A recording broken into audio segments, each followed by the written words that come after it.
She married her college sweetheart, Steve was a gentle giant. had a lovely daughter and a brand new home in the suburbs. You know, husband, wife, child, dog, cat, everything everybody has. She'd say they're all American. But at the murder mystery weekend at a romantic resort, Kim's perfect life went up in smoke. A 7-year itch turns deadly in a fiery tale of ultimate betrayal. Next on Snubbed.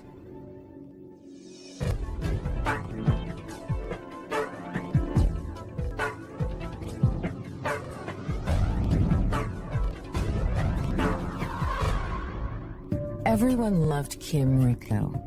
She was bubbly, she was outgoing, she was appreciative. With her husband Steve and adorable daughter Anna, Kim fit perfectly into the middle-class suburb of Laurel, Maryland.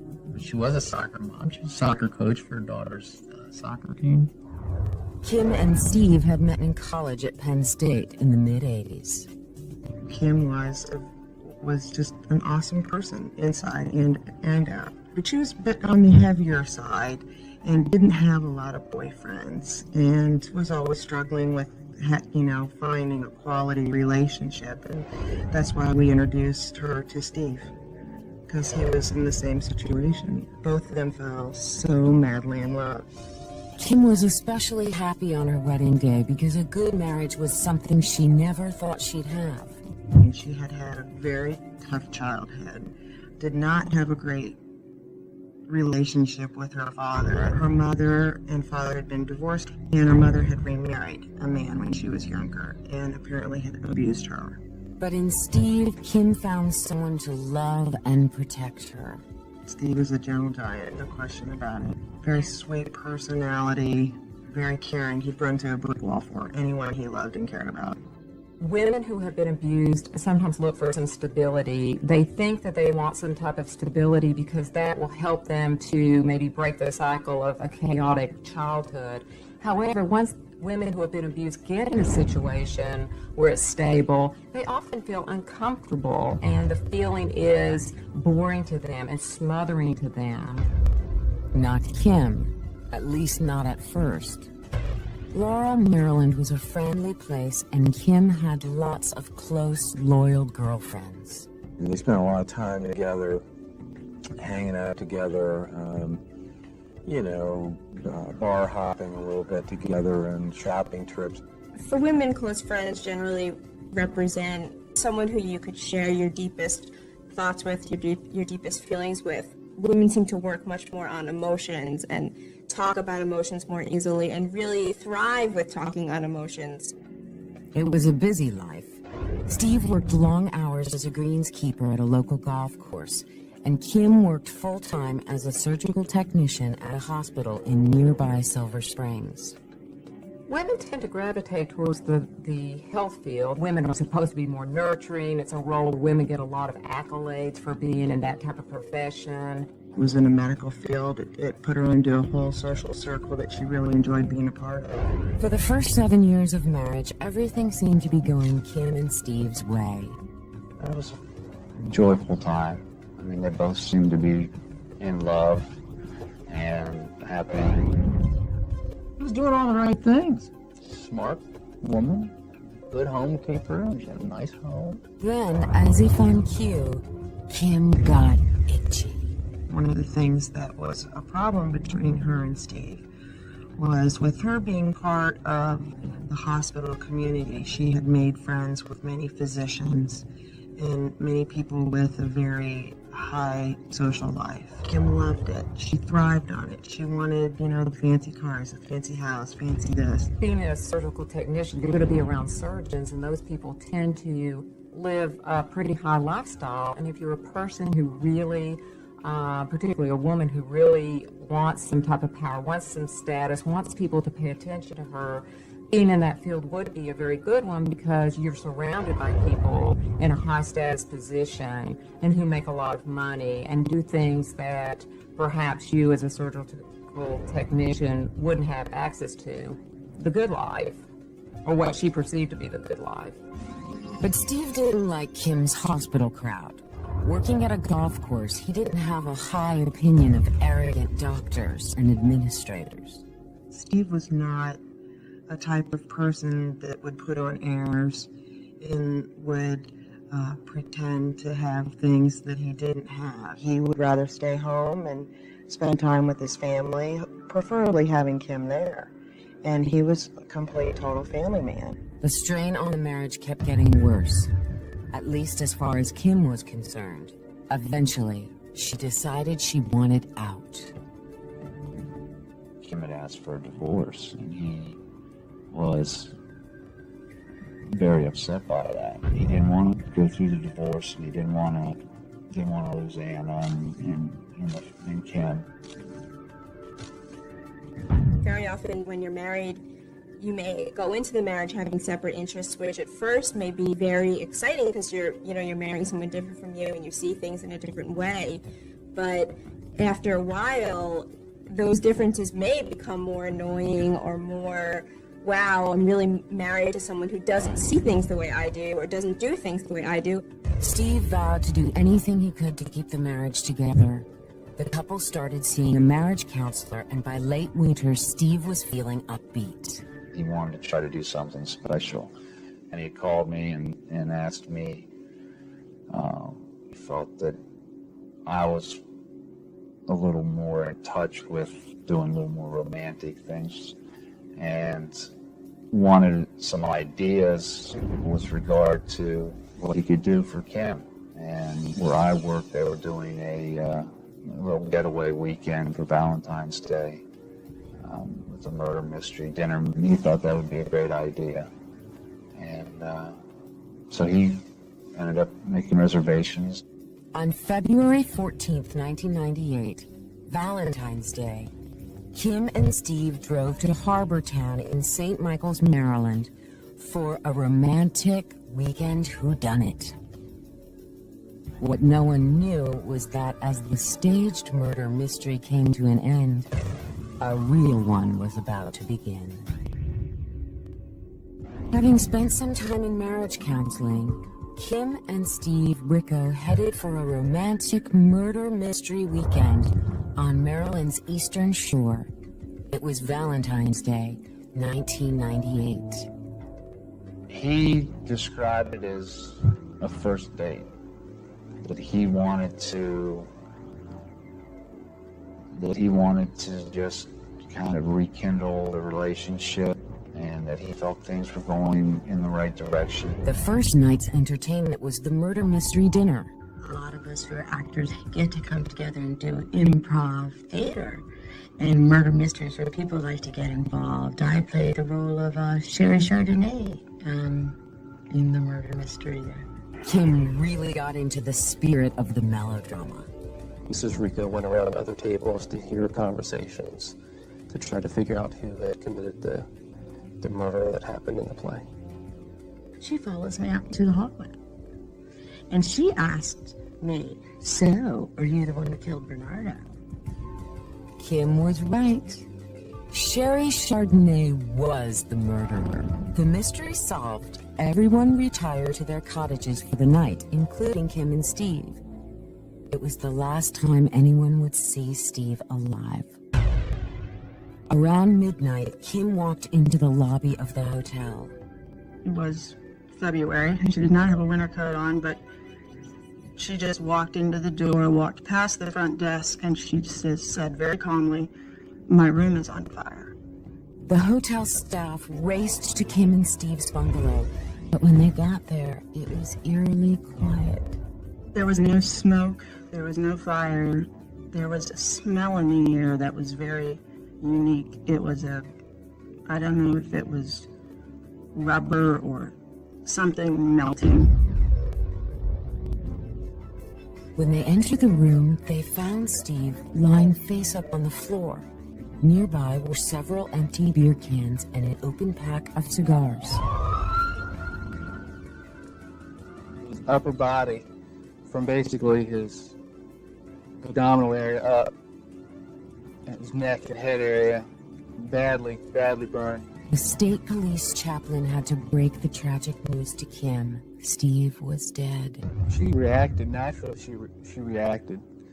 She cried, and she acted very, very upset to learn that her husband had died in the fire. A tearful Kim told the cops that after the play, Steve got sloppy drunk and they had an argument. She left the room to get away from him so they wouldn't fight and curse and carry on with each other. Finding him as they did, surrounded by empty beer cans and cigars, the police had no reason to doubt Kim's story. As paramedics removed her husband's body, Kim was taken home by a friend. She was just very distant and cold and just said, I gotta get out of here. I want to go home. I gotta get out of here. She wasn't emotionally upset. She was very angry. And I took her home and she did not say a word the entire way home. The next morning, the medical examiner's office began what they assumed would be a short and routine investigation. The expectation was that this was a smoker's accident. And then the young man had died during the course of careless smoking. Almost immediately, though, that scenario started to look suspect. He never smoked. I mean, he'd chew tobacco from time to time, but cigars, I'd never seen him light one up. Apparently, he wasn't much of a drinker either, at least according to the results of an autopsy. He was sloppy drunk. He would have had some alcohol in his blood. He had none. Not only that, the medical examiner determined that Steve was already dead before the fire had started. The autopsy revealed that the CO2 levels in his blood was normal, indicating there was no breathing during the fire, none of the asphyxia or the smoke poisoning that one would expect. The conclusion was he was dead by the time the fire had started.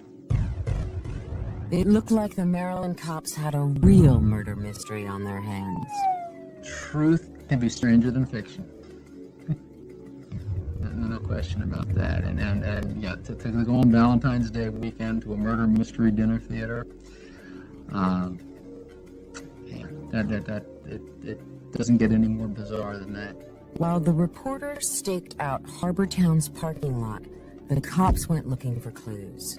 They tracked down where the cigars found next to Steve's body had been purchased. And most curiously, who had purchased them? Kim Rico.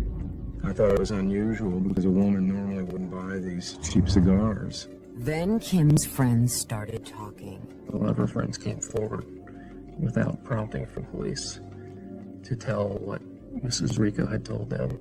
They were like the Stepford wives. They all said exactly the same thing.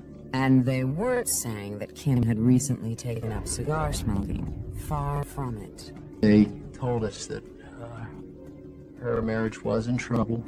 She was looking for an out.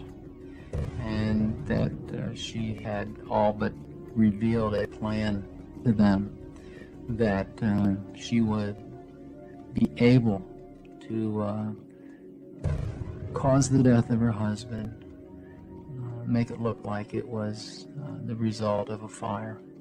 The police figured they had enough on Kim to justify a search warrant, and a judge agreed. But when they showed up to serve it, Kim tried to commit suicide.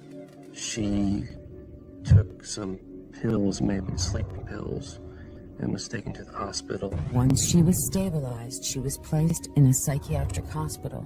She had good spirits. They had activities, and she selected some friends that in the community room they would play Scrabble and watch television.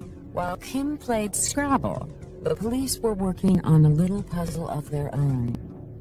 Kim may have looked and acted guilty, but why would she kill her husband? Surely a little 7-year itch wasn't reason enough. And perhaps more importantly, how had she killed him? The real Valentine's Day murder was proving to be a lot harder to solve than the staged one. Kim Rico, charged with murder and arson in the death of her husband Steve, sat in a mental hospital in Chestertown, Maryland. A grand jury had a year to return an indictment, and time was almost up. By spring, about June, they had not indicted her, so she was sure she was going home. But at the 11th hour, the indictment came down. The trial began in January 1999. If Kim were found guilty, she faced life in prison. The arson charge carried an additional penalty of 30 years. Like the police investigation the year before, the Valentine's Day murder mystery trial was a media free-for-all. Everybody jumped on it. They even blocked off the street. There were trucks out there with the telescopes. A lot of people came to the trial that were going to write books and do movies. The prosecution came out swinging. Kimberly, they claimed, had plenty of motive to murder her husband. For starters, prosecutors revealed she had had an affair with a man nearly a decade younger than her. She bought presents for him, wrote him letters, very much wanted to spend a lot of time with him. You see more and more women today seeking out younger and younger men. He represented everything that her husband wasn't: exciting, young. That type of excitement was probably very important to her. As proof, prosecutors introduced into evidence a Valentine's Day card Kim had given to him just before she and Steve left for Harbortown. She indicated how much she was looking forward to seeing him after the weekend was over. The defense claimed the affair was just a fling, not serious enough to kill for. He was in the military. He was scheduled to be shipped out. So there was no plans for anything other than just a short romantic interlude. Maybe so, but the affair proved that Kim had no intention of reconciling with her husband. And that, the prosecution argued, played into the theory that Kimberly Ricco killed her husband because he was holding her back. He may have been content with their little house in suburbia and their few close college friends, but Kim wanted more, a lot more, and she hatched a plan to get it. First, she took out an insurance policy on his life.